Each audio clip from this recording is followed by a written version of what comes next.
What's up, everybody? This is Dell. Welcome to Dell on Movies. And today we got a two-pronged video here for you. The first thing I'm going to do is I'm going to get my more complete thoughts out about Star Wars, The Mandalorian, and Grogu. I did release a short, but now I'm going to expand on that a bit. And then I'm going to announce the winner of the Criterion giveaway that I'm doing. I am giving away a brand new sealed Blu-ray copy of The Irishman, and so stick around for that. But like I said, first of all, I'm going to talk a little bit more about The Mandalorian and Grogu, or Star Wars The Mandalorian and Grogu, give you my more complete review of that film. The last season of The Mandalorian wasn't the best. I was looking forward to the next one because the first two seasons were really that good. In fact, it was so good that lots of people, including myself, were excited when this movie was announced. However, like most Star Wars fans, I was also worried. Disney's track record with the franchise isn't exactly sparkling. You guys know some of those TV series are great. Some of those TV series are terrible. So I was curious to see where this one was going to land. And thinking back to the first couple of seasons of The Mandalorian, what made it great and what made it special is the consistent development of the relationship between Mando and Grogu, and combine that with the subgenre that is pioneered, which is the intergalactic Western. I know that plenty of other sci-fi movies have incorporated tropes from Westerns, but The Mandalorian is pretty purely a Western, at least the TV series is. He's a paid gunslinger, basically going from town to town, helping the locals. And instead of town to town, though, he's really just flying from planet to planet. The movie here, it maintains as much of that Western feel as possible. And it also gives us plenty of action to keep our eyes peeled, while we're shoveling popcorn into our faces. And even though we don't see much of Pedro Pascal without the helmet, he embodies the character in every way possible. He's purposely monotone, but still somehow manages to convey emotion and compassion. That is a strength of the series and the movie. Grogu himself, he's a bit of a double-edged sword this time. He's as cute as ever and gets the spotlight late in the film. However, that's not necessarily a good thing. The relationship between our two leads is where the movie drops the ball. It is practically non-existent for most of the movie, despite them often sharing the screen.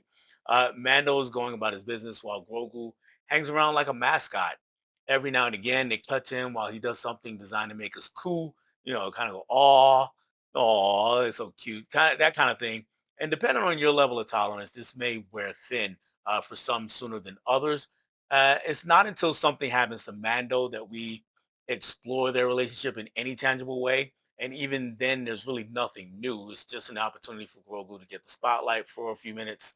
And the result of this is that rather than being a true team up, as the title suggests, it's a movie where Mando works alone, takes a break for 15 minutes or so, and then works alone again while Grogu is just kind of hanging off to the side like an ornament. You know, a cute ornament, but an ornament. But at time when Grogu does take over, this is also where the movie just comes to a screeching halt. So before this, the movie moves along at a pretty brisk pace. Mando shows up somewhere. He has a quick discussion. Generally, those discussions don't go the way that he wants. Either an action scene happens, if he's talking to somebody who's one of the bad guys in the movie, or he just leaves and decides he's going to do one thing or another if he's talking to one of the good guys. So it's repetitive, but it gets us settled into a rhythm, right? Something happens, action. Something happens, leave, go to somewhere where something's going to happen again. And it's jarring then when we switch to focus on Grogu. He's kind of doing things, but nothing else is really happening in the movie. And in any other film, that would probably be okay. But here, because the movie was moving along so quickly, it just everything just seems to just stop, and we can fall out of the movie at that point. And we get the payoff of this scene eventually, and right after that, Grogu goes back to just kind of barely mattering in the film. Because he barely matters, the movie feels more like a few filler episodes than something that actually advances the saga. It's much more side quest and world building. The frustrating thing about this is that the opportunity for exploring different corridors of the Star Wars universe, forgive me, is there. The world of the Hutt's chief among them. Until now, we'd only known them as one-dimensional species. Instead of fully exploring them and their world, we get some character development from Rada the Hutt. Rounding him out, works well, but no one else gets the same treatment. Our heroes included. We don't learn anything about them. No one in the film, not even Rada, has any real arc. When we leave these characters, they are the exact same way as we found them.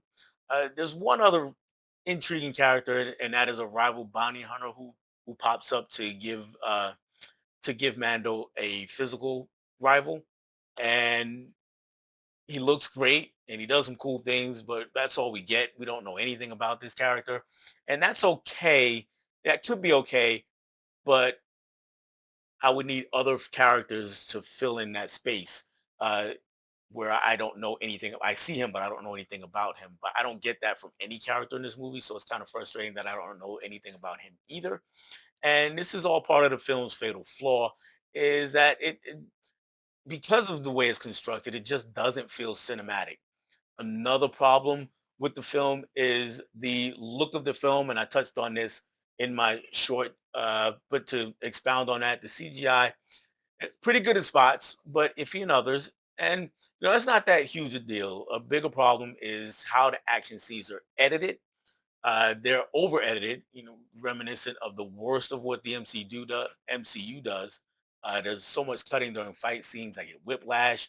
And even bigger than all of that is the actual looks of the film. Almost everything in the movie, including our heroes, is either metallic gray or drab earth tone, with very little contrast between them. We've all seen the even if you haven't watched the show, you've seen the little Grogu dolls that are popping up everywhere. And they're like this bright green. Well, that is, he's, I don't want to say darkened, but he is very muted. His color is very muted here, right? And when you combine that, there's with, the fact that there's not much contrast between him and the background.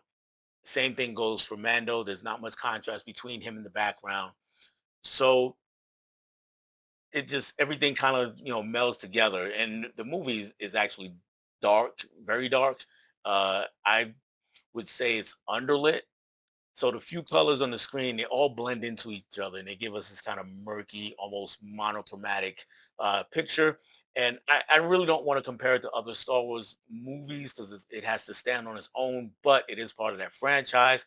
And a hallmark of the franchise is bright, vibrant colors that seem to leap off the screen. Think of the lightsabers, think of the lasers that are coming from the various ships when they're battling in outer space, or the explosions. Everything is alive. Right here, all those colors lie flat. They're like the first few strokes of a Bob Ross painting. Before they start to look like trees and mountains, just when he's just started putting paint on the canvas and you don't know what it is yet. That's kind of the way this movie feels, the way it looks. And I know I've went through a lot of problems with this movie. It does have a lot of problems, but despite that, I would say it is worthy of you sitting through it. There's enough action to make it a pretty fun ride. But it probably works better if you're familiar with the series. If you're not, you can still enjoy it, but you might feel that lack of character development and or insufficient world building a little bit more than those of us who watch the show. This may not preclude you from enjoying the film, but it does keep it from being a really good film. Definitely not a special film. So as it stands, The Mandalorian and Grogu is it's not good, but it's never offensive. It's entertaining, but it never really compels. It drives straight down the middle. It's safe. If I'm grading it, I said 6 out of 10 in my short. I maybe even dropped that down to 5 out of 10. Um, because it's right down the middle, guys. And that's just where I land on the Mandalorian Grogu. Let me know what you think down in the comments, and we can have a conversation about it because maybe you love it, and just let me know why you love it. Maybe I missed something, and maybe that'll raise my um, opinion of the film. But that's all I have for you on that matter. Let's get to the next matter, and this is the one that most of you are here for. Well, I wouldn't say most of you, but at least those of you who are entered, this is why you're here. This is the giveaway. One more time, just to show you, I am giving away a brand new copy of Blu-ray copy of the Criterion edition of Martin Scorsese's The Irishman. Came out a few years ago. Stars Robert De Niro, Joe Pesci's in this film, Al Pacino's in this film. A lot of big names here. And as per usual, the way that I'm going to do this is I've got a wheel of names set up, and let me pull that up right now.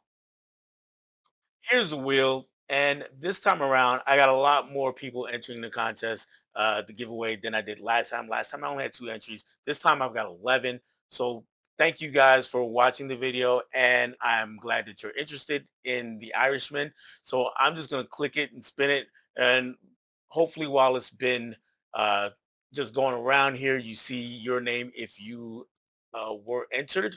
Like I said, there were a lot of you this time, 11 of you. I'm going to click it, and whoever it lands on is the winner of The Irishman. So let's give it a twirl, guys. All right, there we go. Round and round we go. And this case, the winner is, looks like it's going to be Smirk. Yep, Smirk 88. You are the winner. Congratulations. You have a brand new copy of The Irishman coming to you.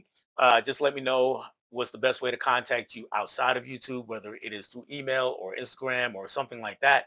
And we'll work out the details. Everybody else, thank you for entering. I'm not sure when I'm going to do another giveaway, but I know another one is coming at some point. So keep your eyes peeled and see what I give away next. And that's all I got, guys. So thanks for hanging out with me. And if you've been here before, thanks for hanging out with me again. Bye-bye.